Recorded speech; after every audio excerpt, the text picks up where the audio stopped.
200 years ago, an English sea captain, George Vancouver, came here to the west coast of Canada looking for a shortcut to China. He found instead a magnificent island of forest and streams and bountiful seas.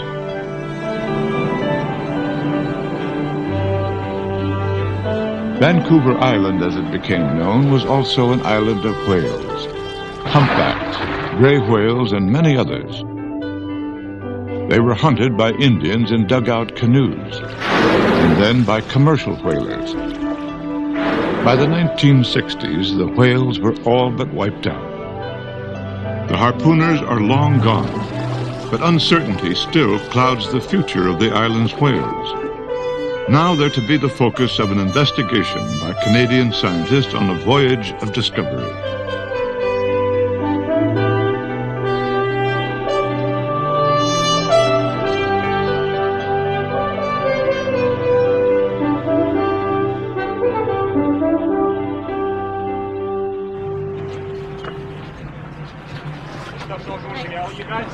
At the port of Vancouver, the schooner John Muir is ready for a journey of at least 40 days.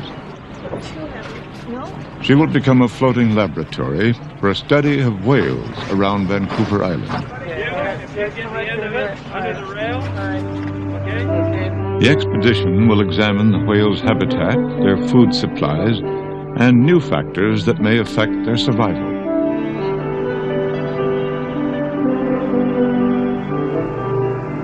The John Muir will travel more than 600 miles around the biggest island on the west coast of North America.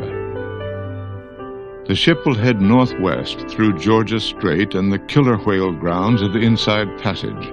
Rounding Cape Scott, she will run south through the summer range of humpbacks and gray whales and back to Vancouver.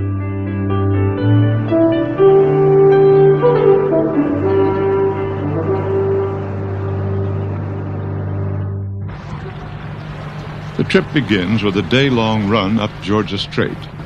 The team uses the time to plan for the work ahead. On here, and we could end up pointing the highlights out. Individually, each of these scientists has done pioneering research on whales. They are John Ford, a researcher in whale acoustics. Yeah, this one, for instance, I really had to... Okay, well that you got to watch. That can be all. Mike Bigg, a world authority on killer whales. Graham Ellis, an expert in killer whale identification and behavior. Ian McCaskey, a specialist in seals, sea otters, and whales. And Jim Darling, the expedition leader and an authority on gray whales and humpbacks. They've been brought together on this mission by the West Coast Whale Research Foundation, combining their special skills to examine the outlook for whales around Vancouver Island.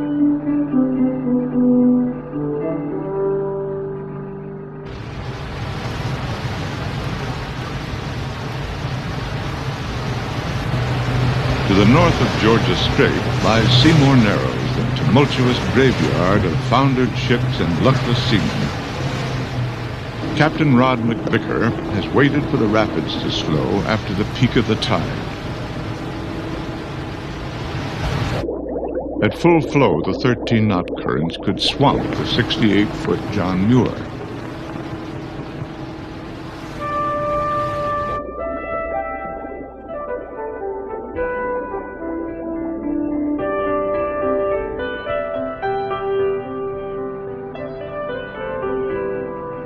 The expedition settles down for 60 slow miles through Johnston Strait, the narrow passage between Vancouver Island and the mainland.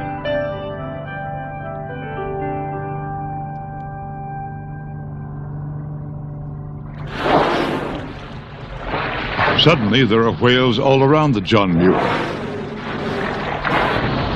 These are orcas, known by the name killer because they sometimes prey on other whales.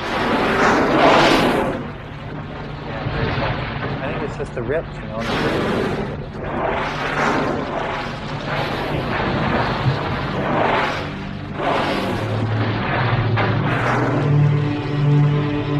Traveling at 10 knots or more, the whales soon leave the John Muir behind. They're racing north to their summer feeding station at the top of Johnston Strait. This is the attraction. Huge schools of migrating salmon funneling into the strait from the open Pacific. The whales follow the fish in here in the early spring, in June, and the expedition has stopped at the village of Telegraph Cove, where the whales lie in wait for the salmon. They seem to move back up and get the next run of fish as they come through. Nowhere else in the world are killer whales so accessible for whale watching or research. From June to September, whales take up residence in the strait.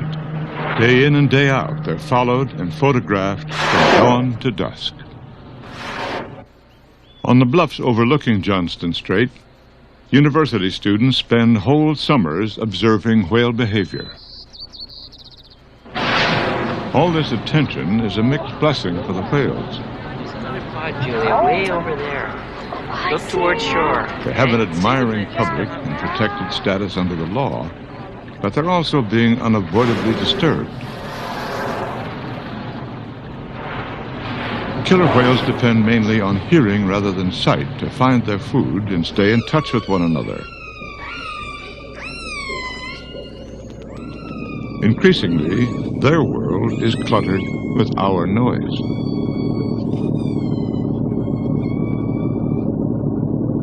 Studies have found that killer whales swim faster and spend less time resting when boats are around. Is our interest in whales becoming a problem for them? We don't know whether we're bothering them, whether whale watching or whale research is bothering them. Is that a long-term problem or not? Or is it just building up and they're just at some point going to say that's enough and then leave the area? To look back in 1973, 74, the early years, the whales were much harder to approach than they are now, so they've obviously adapted to it.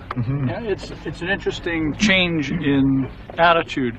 When we began in 1973, people were shooting at them. It was a fairly common thing. But we went out just a few days ago, and I felt I had to apologize to the whale watching boat that I was in photographing these whales to identify who's born and died in a particular pod, and then I wasn't harassing them. So it's gone from worry about harassing from shooting to worrying about harassing to do research. This is where the public fascination with whales began, on the Vancouver waterfront in 1964. A killer whale was harpooned and kept in a pen for 86 days. By the time he died of an infection, Moby Doll, the first captive killer whale, had attracted a huge following. Almost overnight, aquariums were clamoring to buy killer whales. More than 60 were live captured in nets.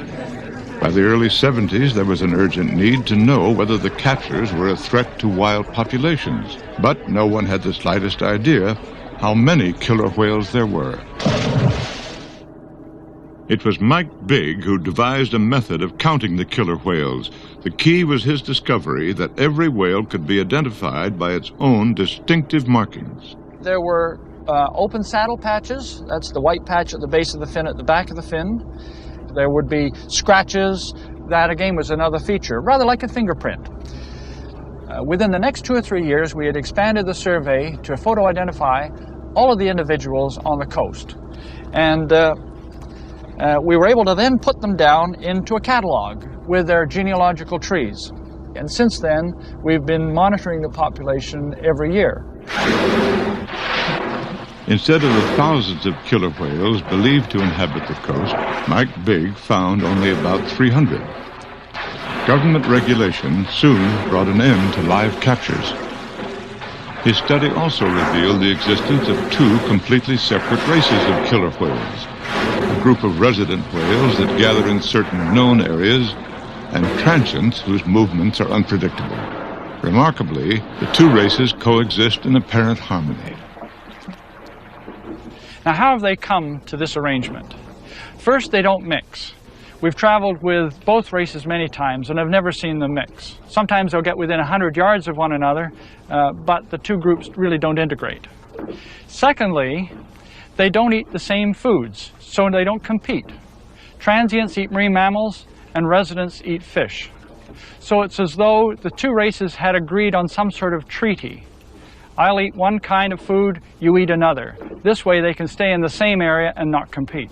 The killer whale treaty has withstood the test of time.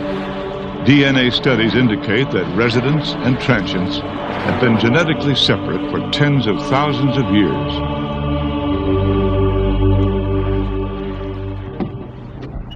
And a hydrophone. Your lunch is heavier than mine. Working out of an anchorage near the top of Johnston Strait, the research team will make a survey of resident killer whale pods. They'll note births and deaths and take new photographs for the killer whale catalog.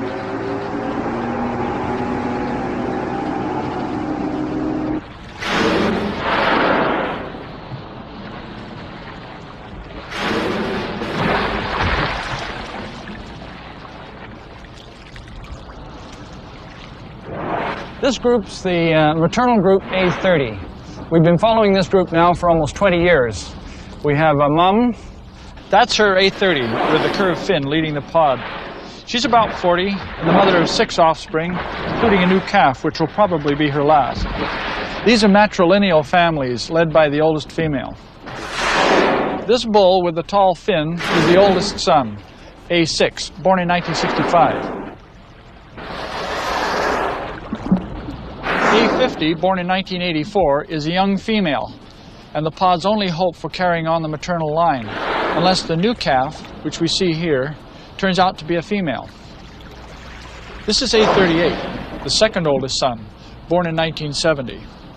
And the next is his younger brother, A39, now 14 and beginning to show the distinctive male fin. And again, the big male, A6. You might wonder, how do we determine the ages of these animals? Because we can't have followed an animal for 60 years to know that that's how old it was. Well, it turns out that we can do this because there's a most unusual feature of the biology of the animal. And that is, it stays in its family group for its whole life. And so all we have to do is know who was born to whom, and then we can reconstruct the age of different individuals. The reconstruction is made easier by the similarity of killer whale and human life patterns. Whales pass through childhood, puberty, maturity, and death at almost exactly the same ages that we do.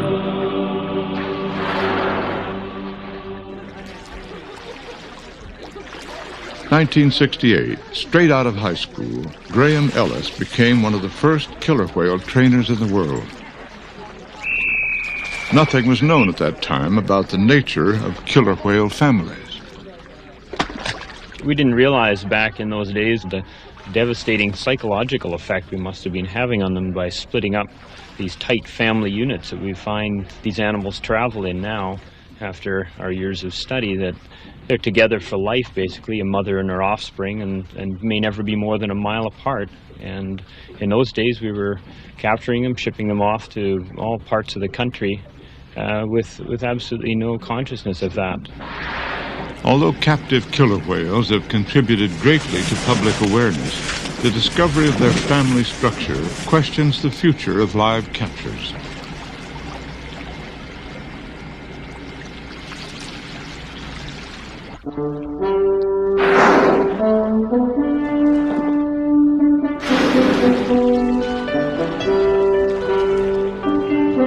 In September, when the salmon are gone, the resident killer whales leave Johnston Strait.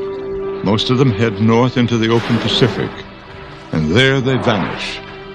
Over the next 9 months, there will be occasional sightings, then weeks or months without a trace.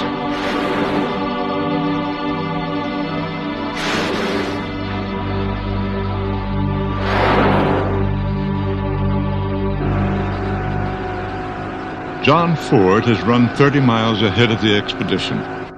He's headed for Scarlet Point Lighthouse near the northern tip of Vancouver Island to check on a project that may one day chart the mysterious wanderings of killer whales. Hi, Athena. Hi, Darlene. Lightkeeper Darlene Tansky and her daughter Athena have volunteered to tape the sounds of passing whales. 4 days ago. Good stuff. We just saw them off Pine Island there. We could just see them coming coming down. How many again? There's about 18 of them. Recently, they recorded the calls of a large pod in Queen Charlotte Strait. Whales as far as 10 miles from Scarlet Point can be heard underwater. Their calls are picked up by an underwater microphone called a hydrophone that John has anchored 75 feet beneath the surface in front of the lighthouse. The signal is carried by wire to the house and broadcast over a speaker. Whenever the Tanskis hear whales, they start a tape recorder. Okay, let's see who we got here. This is always the best part. What I do is I have a little hieroglyphic system to transcribe the sound so that helps me remember what calls have been on the tape. Nearly 10 years ago, John Ford discovered that each resident killer whale pod has its own unique dialect, which is passed unchanged from generation to generation. Okay, that one call helps to narrow it down to one of 3 pods. Oh, that was quick. Yeah, it's certain.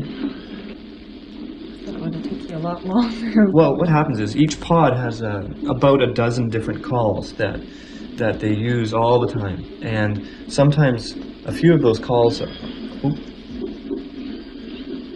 Okay, I know who it is now. It's A5 pod, and the reason that you can tell is this call right here. Does that make sense? That one with the up sweep on the end. Yeah, you've got that marked a few times on there. Yeah, because the animals repeat the calls over and over again. And that particular call, I have a name for it. It's called N9. They just did it again there. And it's got a little tiny accent on the end of it, a little ending, that call. Oh, okay. See, it goes down on the end? Yeah. That call is given only by A5, or at least that little ending on it that goes down. John Ford hopes to establish a network of listening posts like Scarlet Point. Given enough tape recordings from locations all over the coast, he believes he could plot the year-round movement of resident pods. But a greater mystery remains. No one has any idea what the calls of the killer whales mean. Clearly, they bear no resemblance whatever to any human language.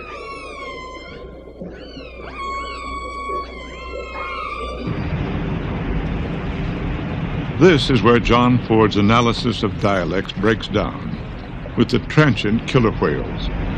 They hunt in silence, cruising the reefs and kelp beds for seals and sea lions.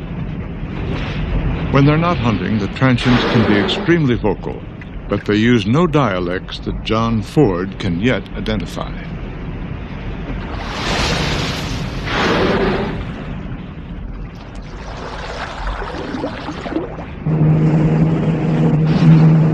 No one has been closer to transients making a kill than Graham Ellis. On a whale photo survey in Georgia Strait, he saw a killer whale breach in the distance.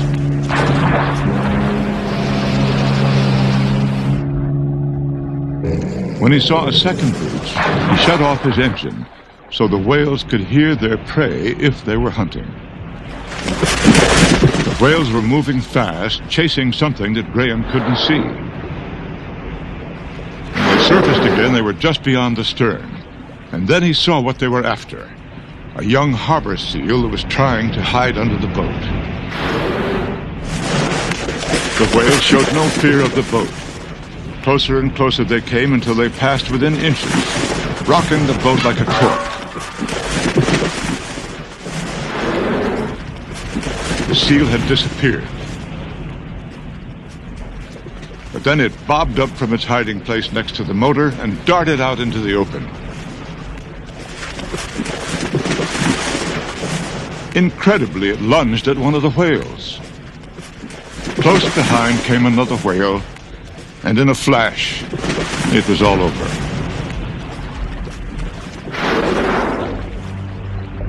We have only fleeting glimpses into the lives of these strange and wonderful whales. No other animal speaks in dialects or remains all its life with its family, But who fathers the offspring? What binds the family together? Why do they use dialects? And where do they disappear to in the winter? There is much we have yet to discover.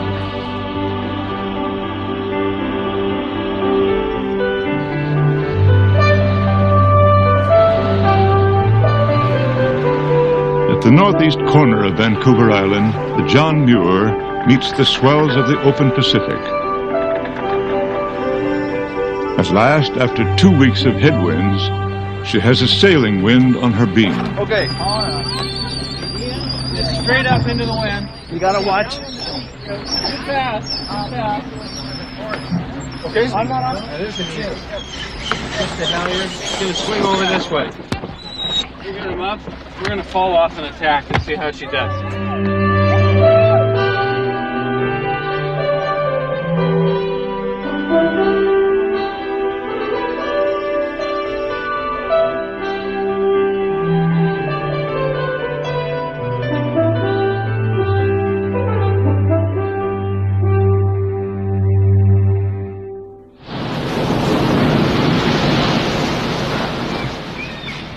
Just to the north of Vancouver Island, the expedition passes the stellar sea lion rookeries of the Scott Islands.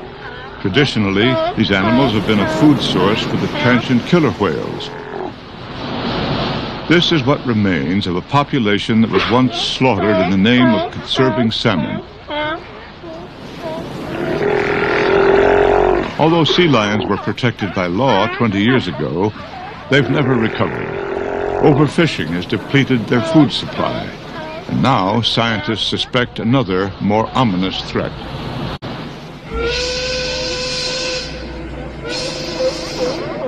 In the shadow of the pulp mill at Harmac on Georgia Strait, 2,000 sea lions gather every winter.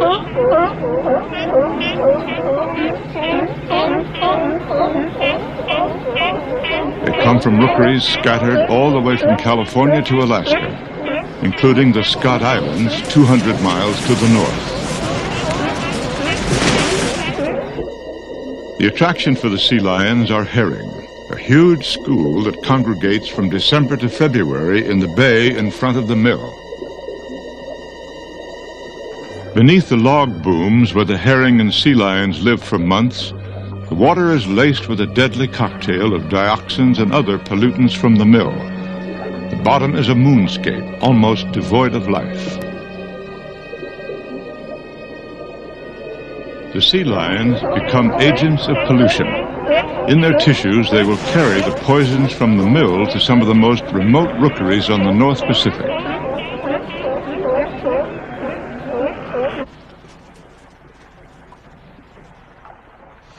This animal's dying here. More and more along our coasts, we find our seals, sea lions, and whales are watching it on our beaches, and the most we can do is take a look at their tissues or stomach contents and search for heavy metals or other toxins. And although it's very difficult to determine whether or not the death of the animal is actually caused by the higher levels of pollutants in their bodies, it's beginning to be very suspicious. And unfortunately, this is becoming much more normal along our coast than it is unusual.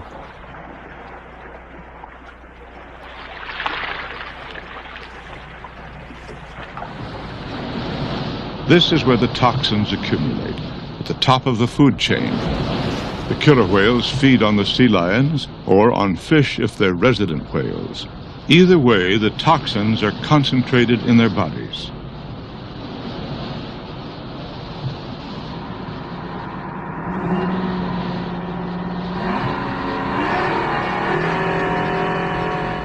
This was L-14. A young male from a resident pod that spends much of its time in Georgia Strait. Tissue analysis will show that he carried a massive dose of mercury in his liver. Although killer whales were too small to be of interest to commercial whalers here, they may now be in great danger from pollution.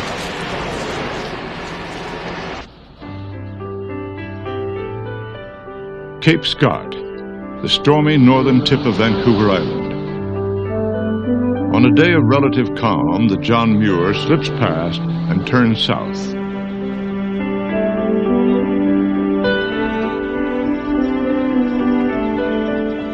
Whole days now pass without another boat in sight. This northwest coast of the island is deserted, abandoned by Indians, homesteaders, and finally by commercial whalers.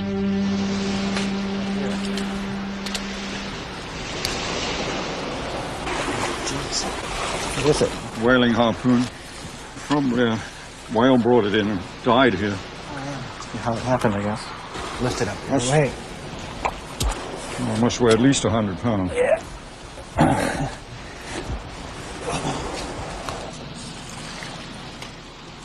Let's take it. No, you can carry it.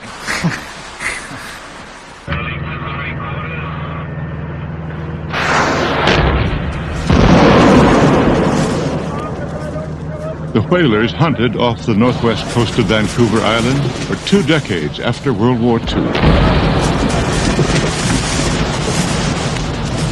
By the time the operation shut down in 1967, more than 10,000 whales had been killed.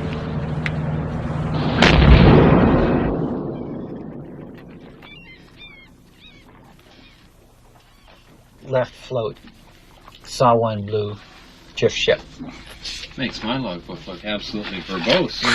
Jim Darling has been reviewing the logbooks of the Vancouver Island whalers. Going down and down and down in all these years. If you look at this, for blue whales, like in 59, they took 28 right off here. And in 62, they took 27.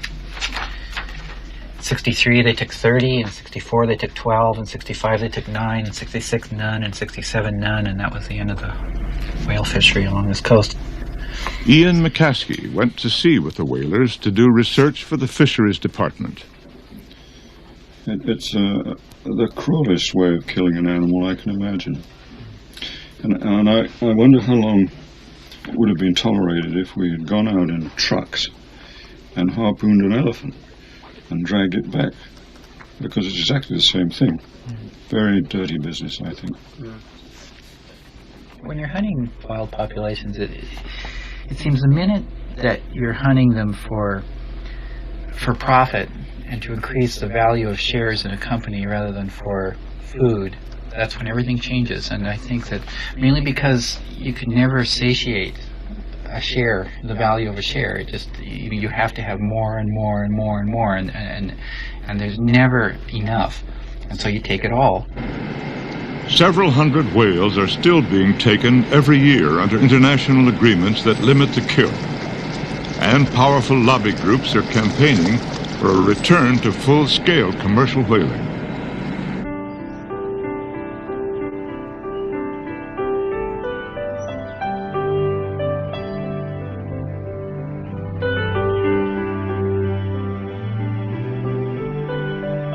Few places on Vancouver Island have been left unscarred by the chainsaw or the bulldozer. But here in Brooks Bay, on the most remote corner of the island, there remains a last unspoiled expanse of coast.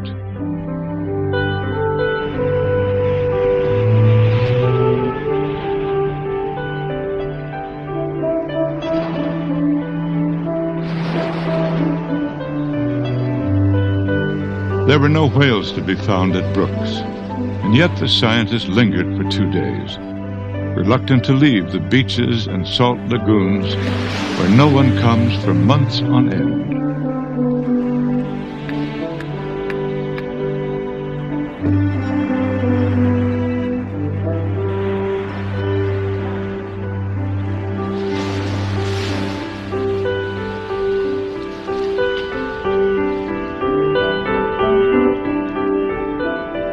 The beaches of the Brooks Peninsula are as pristine as any on Earth.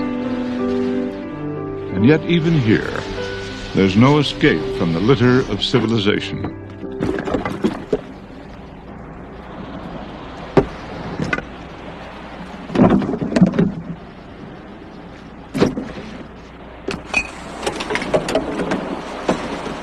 God, we haven't even touched it. It's 10 times as much just in this bay. Of course, some's unavoidable, like that. Yeah. There's no excuse for that. Untold thousands of creatures are killed by plastic and nets. This fur seal died miserably far out on the open Pacific. I don't think people realize how far we've already gone in polluting the oceans. I think we still talk about it as something which might happen in the future, and it's already happened.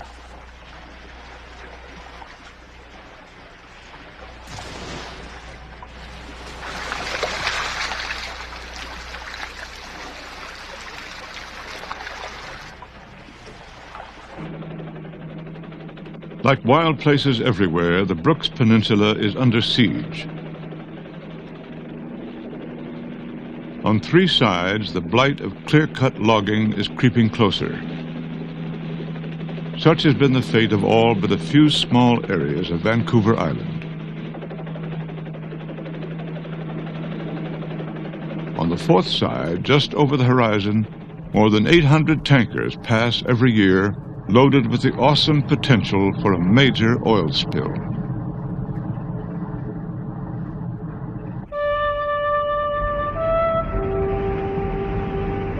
Just to the south of Brooks lie the magnificent Bunsby Islands. The expedition will pause here for a day to check on the progress of an animal that's dramatically altering the coastal ecosystem. Sea otters are the agents of the ecological changes taking place here. 20 years ago, they were brought back to the Bunsby Islands after they'd been hunted to extinction all over the British Columbia coast. Ian McCaskey headed up the Fisheries Department team that transplanted the otters from Alaska, where many had survived. Over the years, he has seen the otters work a remarkable transformation in the islands. The otters feed by preference on spiny urchins. Urchins, in turn, feed on kelp. Where there are no sea otters, urchins graze the kelp down to bedrock, producing a kind of undersea desert known as urchin barrens. Where there are sea otters, the urchins virtually disappear, and the kelp forest thrives, creating habitat for a rich complex of life. There's lots and lots of kelp up here in the Bunsbys too, fairly prolific. Well, that's quite a change from when I first came here. For the past 3 years, biologist Jane Watson has been studying the changes brought about by the otters. This is what Jane Watson has been documenting: the return of kelp beds that disappeared more than a century ago. Before the otters were killed off, the kelp grew so densely, Indians paddled their canoes behind it to take shelter from the ocean swells. So I'll go down and take a look at it and come up and tell you what I see. Okay? Yep. See you later.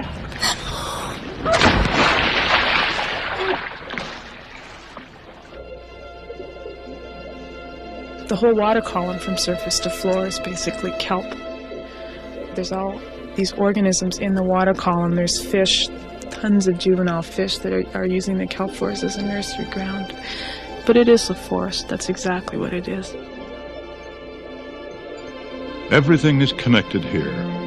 Every plant and animal, from the tiniest fish to the mightiest whale, is linked by their common dependence on the food and shelter of the kelp forest.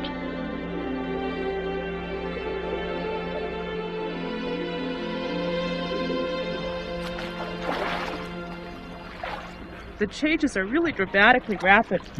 The otters have been forced to eat other things, so they're eating snails, they're digging for surface clams, they're eating kelp crabs, they're eating a lot of the little snails on the kelp. I like to call that otter popcorn, just little things that they're forced to eat.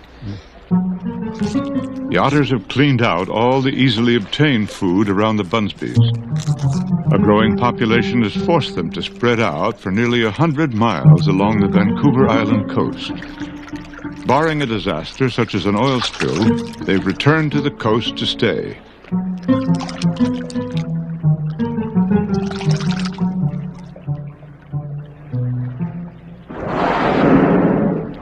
The return of the otters can only be a benefit for Pacific gray whales, the most abundant large whale on the coast.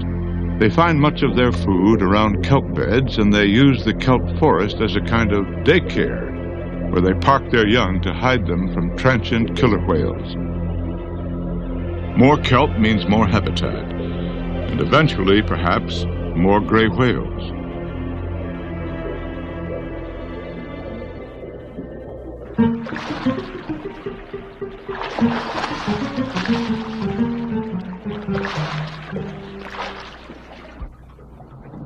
Off Estevan Point, halfway down the west coast, the expedition encounters a group of feeding gray whales. There are perhaps 10 animals here, scattered in a loose herd. Unlike killer whales, gray whales appear to have no social unit larger than a mother and her calf. These animals were once thought to be unapproachable, and so hundreds were killed for research. 20 years ago, Jim Darling discovered that he could, in fact, study them in the wild. In the years since, he has gradually opened a window into their lives.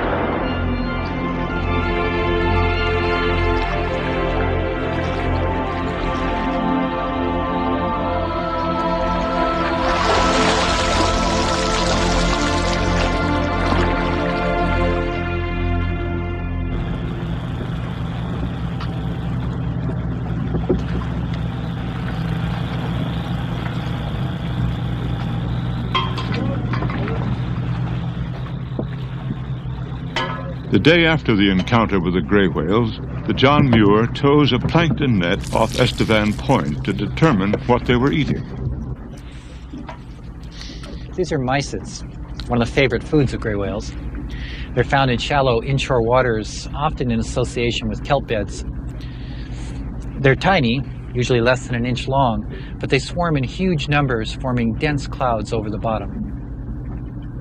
We're coming to realize that to understand whales, we have to look at what they eat.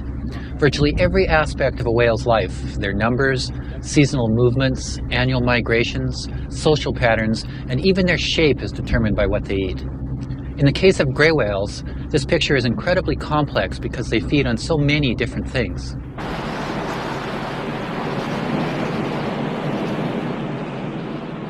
Each year in the stormy days of late winter, the first of the gray whales arrive off the west coast of Vancouver Island on their migration from Mexico. Although most of the whales are bound for Alaska and the Aleutians, something attracts them to detour into this shallow bay called Hesquiet. Their timing is impeccable. They arrive just after herring have moved into the bay to spawn. A blizzard of eggs swirls through the eelgrass. For 2 or 3 weeks, the whales will interrupt their migration to gorge on the roe.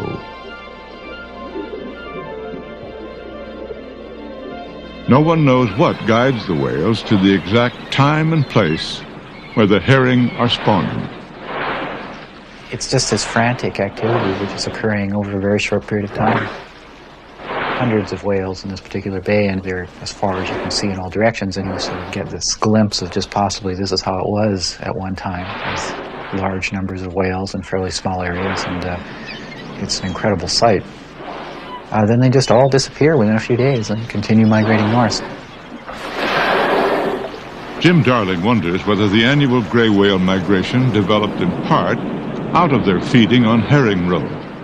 The spawning occurs progressively later from south to north, and the whales simply move from one ripe area to the next, all the way up the Pacific coast. When the herring spawning is over, gray whales can be seen offshore swimming with their mouths open as if they were taking bites of air and water.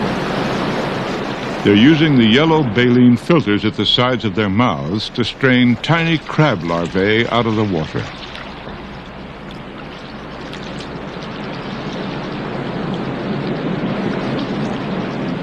We often find gray whales feeding on things that are so small that they hardly seem worthwhile. These Dungeness crab larvae, for instance, are about half the size of your smallest fingernail, but at times are enormously abundant. In the springtime, we'll find them in dense patches on the ocean surface. In late May or June, these larvae molt and turn into baby crabs like this, which then sink to the ocean floor where they spend the rest of their lives. We're not sure if gray whales follow them down to feed on them, But we do know that gray whales have developed special techniques to feed on organisms which live in the sea floor. The gray whale's head is shaped somewhat like a huge beak. Perhaps it has evolved as part of a bottom-feeding strategy that's unique to gray whales. The whale dives to the sea floor and, rolling on its side, plunges its head into the sediments. With the side of its jaws flush to the bottom, it sucks in a mouthful of mud that contains food. Suction is created by the undulating movements of the throat. Then the whale turns upright and, chewing to loosen the mixture, forces mud and water through its baleen filters, which strain out the food.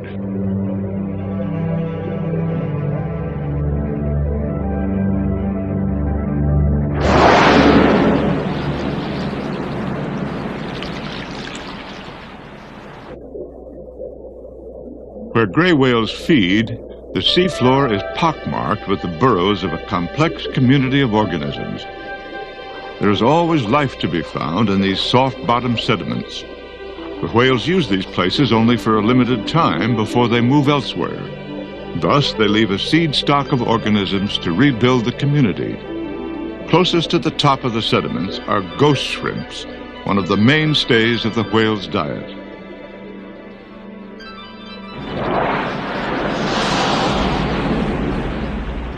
Jim Darling has been able to photo-identify many individual gray whales by the patterns of skin pigmentation on their sides. These markings are permanent and distinctively different on every whale. This tool has allowed us to make accurate population counts. We can now follow individuals to determine where they feed and who they socialize with. It's also allowed us to dispel some of the mistaken assumptions about gray whales. For instance, it was long assumed that there were no summer residents south of the Bering Sea. We've learned that there are populations of gray whales which come back year after year to summer ranges all along this coast. The Pacific gray whale has recovered from commercial whaling perhaps better than any other species of whale. Food may be the reason. Gray whales don't compete with humans for the things they eat. Many other whales feed on fish that we have seriously depleted.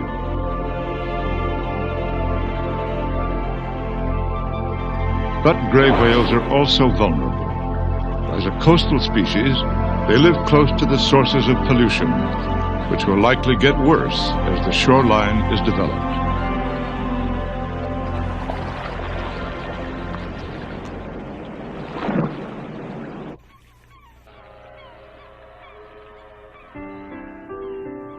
Tofino, the home port of the John Muir.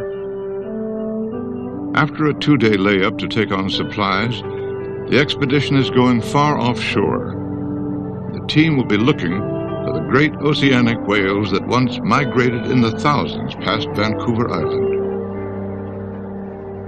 Graham, there's a tripod at your feet. That's no good there. We'll put it up right against the stanchions. Told you now you're through with that. The search will take the John Muir 30 or perhaps 40 miles out onto the open Pacific. Everything must be tied down for rough seas. We'll get those cleaned up. And, oh, there's a plankton net here. Maybe, can you fit the plankton net in somehow? Okay, well, here's the island. And we're here. Here's where the whales are. Just all in these shallow banks a little bit offshore. For the past 2 years, Jim Darling has been getting occasional reports of whales from fishing boats working the offshore banks. Okay, well, these are the sightings from the observers on the Hague fishing boats from last year. The red ones are humpbacks and the green ones killer whales, and the rest of them are just other cetaceans. We're not sure which. Jim has made sightings himself from small boats, but this will be the first real search of the offshore banks since the days of the commercial whalers. I guess our job, Rod, is to get out here and to do some kind of systematic look at this area and see what we can find.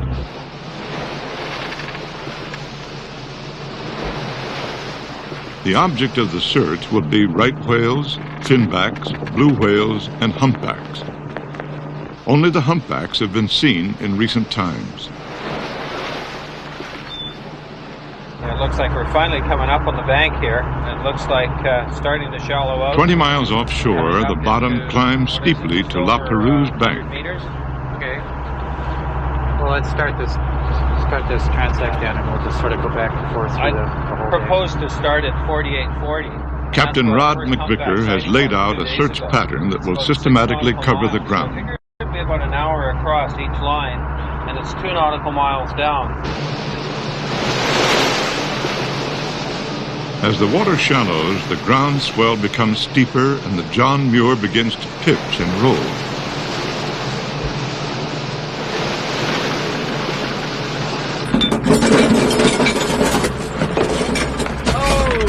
Things are starting to go. Should I get a cup of tea for the helmsman? Oh, Sure you can. Okay. I'll have a butter and sandwich. Just hold on a minute. Yeah, Just wait.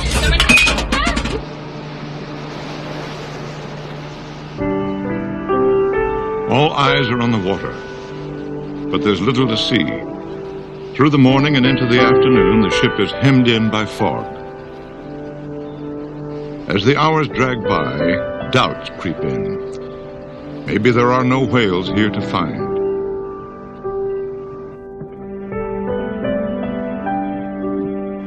Just at dusk, the fog pulls back to the horizon, but it's already too dark to see if there are whales about.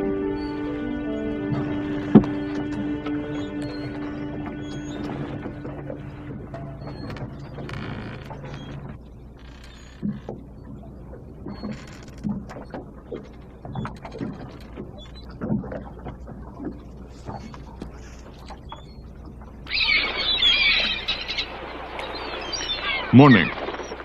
The fog is back, tumbling into the inlets on Vancouver Island.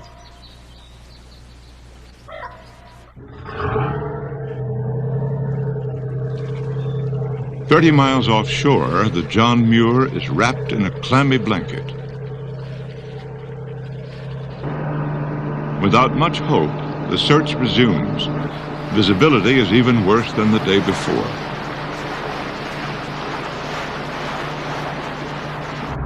Oh, here comes a bunch of feet now. Yeah, okay. But right down near the At bottom, mid-morning, then, things take a turn for the better. 85 meters. Feed appears on the depth sounder, possibly herring. This is what the whales will be looking for. Well, now we're getting a whole mess of it here. When do we getting get down there? a whole bunch of feed. By noon, the fog is lifting. Suddenly, a whale surfaces dead ahead. I think there's just one, although there he is again. What at first appears to be one whale turns out to be two, a humpbacked mother and her calf. I don't know if that is true. Awfully rapid. A third whale blows and swims slowly on the surface. But almost immediately it dives and is not seen again. There he is. Oh, nice one.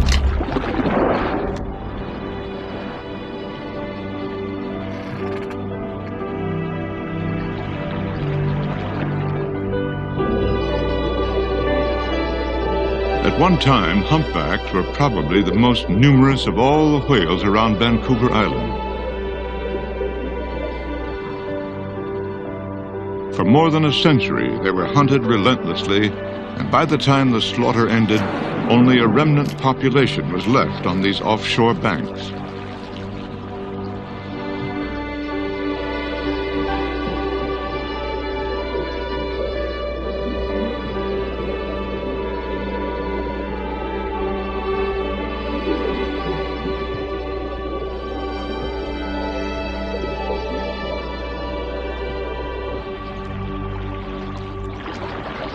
Finding the humpbacks is only the beginning of the expedition's work.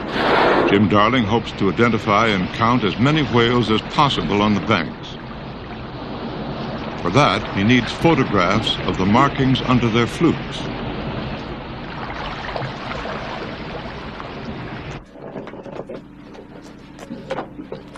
In the mid-1970s, Jim Darling began photographing humpbacks in the summertime off Vancouver Island and around Hawaii in the winter. After comparing hundreds of photographs, he discovered a connection between the two groups of whales. What we have here is a match between the only whale which has been seen both in British Columbia and Hawaii. And we first saw it in Hawaii in the winter of 1980, then off Vancouver Island in the summer of 1980, back in Hawaii in the winter of 81, and now 9 years later we've identified it almost in the same location off the coast of Vancouver Island. In the North Pacific now we've probably identified over 2,000 individuals, and we're still at work identifying more. And those have led to population estimates of, say, something less than 5,000 in the entire North Pacific.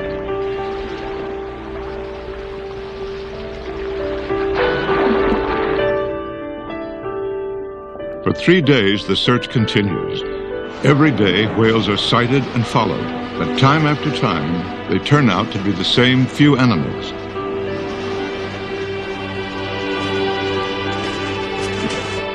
Altogether, only 11 humpbacks are found, the descendants of hundreds that once summered in these waters. And there is no sign whatever of the other great whales that were once so abundant here. 20 miles inshore from the John Muir, the fishing fleet heads in for the night. There may be a connection here with the scarcity of whales. In the winter months, some of these boats fish herring, a traditional food of whales around Vancouver Island. Herring stocks are down, which creates a potentially serious situation, especially for humpbacks. They have to store up body fat here to carry them through the winter months in tropical waters where they don't feed at all. And their food supply has been shrinking for a long time. 50 years ago, the waters off Vancouver Island were alive with pilchards. Huge catches were made, but no one gave much thought to conservation. In the 1940s, the pilchards vanished and the fish plant shut down. It was said to be a natural cycle, and the pilchards were expected to return, but they never have. We're beginning to wonder if whales are going the way of the pilchard. Oh, it's true that gray whales and a few other species have or seem to be making a comeback. But where are the right whales, the blues, the finbacks, and all the other whales that were present in such great numbers around Vancouver Island? We're not finding them, and perhaps we're not going to. The John Muir is homeward bound. The expedition has found only 3 species of whales. Is it too late for whales to make a comeback? That depends more on us than it does on the whales. It depends how we look after their island environment. It depends on leaving them an adequate food supply in these waters. And most of all, it depends on whether we face up to the fact that whales are still endangered and we are the cause.